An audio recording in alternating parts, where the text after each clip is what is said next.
Na tunaelewa kabisa kwamba kila mtu ni mlezi pale alipo, ni either utapata mtoto ama utakuwa karibu na ndugu zako ama jamaa ambaye analea mtoto mdogo. Hivyo kwa kuzingatia hilo, nimelenga kuijuza jamii juu ya dalili za hatari kwa mtoto mchanga pale unapokuwa karibu naye, na ukafahamu ambayo nitakutajia ni moja katika dalili za hatari ambazo zitahitaji kwa haraka sana mtoto aweze kupata huduma ya afya.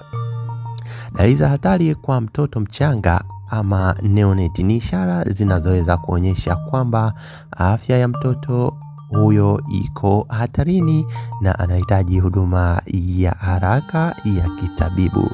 Mtoto mchanga ni yule mwenye umri wa siku 0 hadi siku 28, lakini pia hata zaidi ya hapo. Utakapoyaona haya, itabidi ufanye haraka hizo. Dalili hizi ni muhimu sana kutambuliwa mapema ili kuokoa maisha ya mtoto, kwani tunaposema dalili za hatari ni kwamba zinaweza kuhatarisha afya ya mtoto kwa haraka.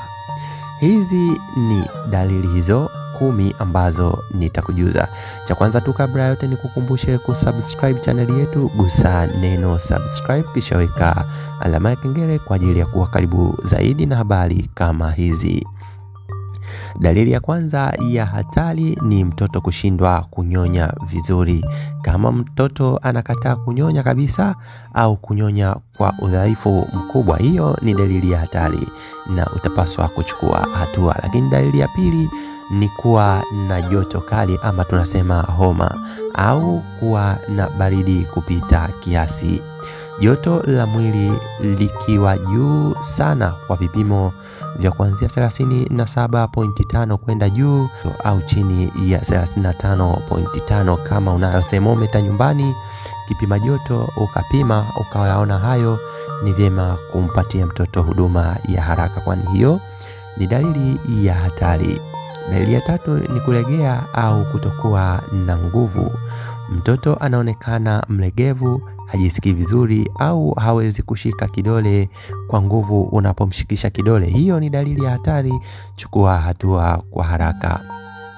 Katika dalili ya 4 ni kupumua kwa shida au haraka.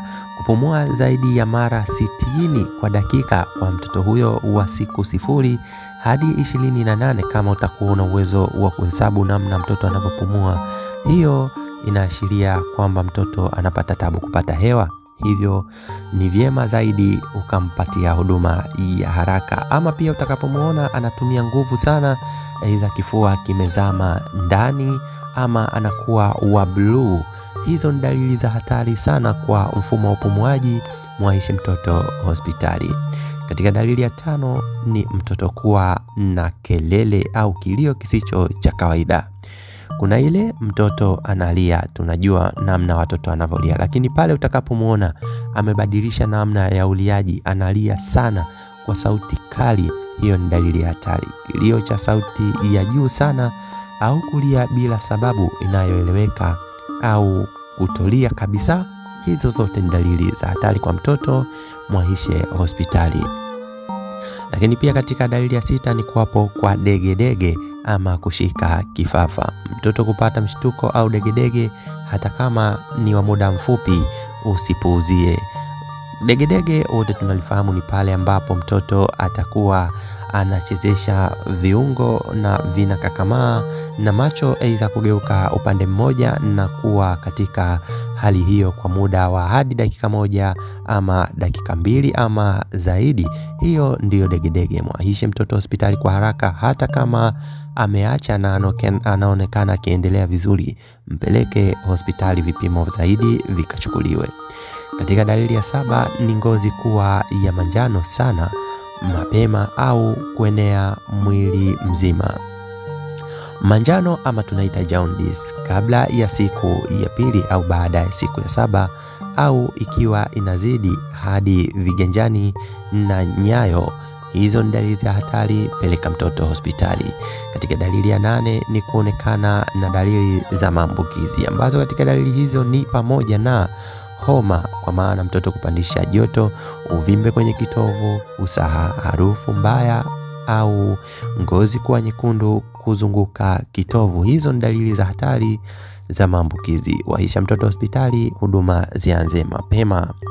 Lakini katika dalili ya 9 ni kutapika kila kitu anachonyonya, kwa maana kutapika mara kwa mara au kwa nguvu, hasa kama kuna rangi ya kijani katika matapishi, ni katika dalili za hatari zaidi. Peleka mtoto hospitali apate huduma ya mapema. Katika dalili ya 10 ni kuharisha sana au kuharisha damu. Kuharisha mara nyingi sana au kuhara damu ni katika dalili za hatari, hivyo peleka mtoto mapema. Ni kuongeze tu ya 11 kama sehemu ya kutoa nyongeza, ni macho kuwa na usaha au kuvimba. Hiyo inamaanisha kwamba ama inatoa dalili za haraka kwamba kutakuwa na maambukizi katika sehemu ya macho. Kwa haraka sana utakapomwahisha mtoto hospitali, huduma zitaanza mapema na tutamsaidia kwa haraka, ikiwa sio kama vile utakapomchelewesha, kwani huduma zitachelewa ama tayari madhara ya hali hizo yatakuwa tayari ameshaanza kufika mbali na ikaleta shida zaidi kwenye kumponya kwa haraka. Niwakumbushe tu ndugu zangu, tupate elimu hii wote ili tuweze kusaidia katika malezi ya watoto. Nikumbushe tu kuendelea kuwa nasi. Kama una swali lolote uliza, ama una mchango wowote nyongeza, unaweza kutuachia kwa msingi wa comment hapa chini. Subscribe channel yetu kisha weka alama ya kengele kwa habari zaidi.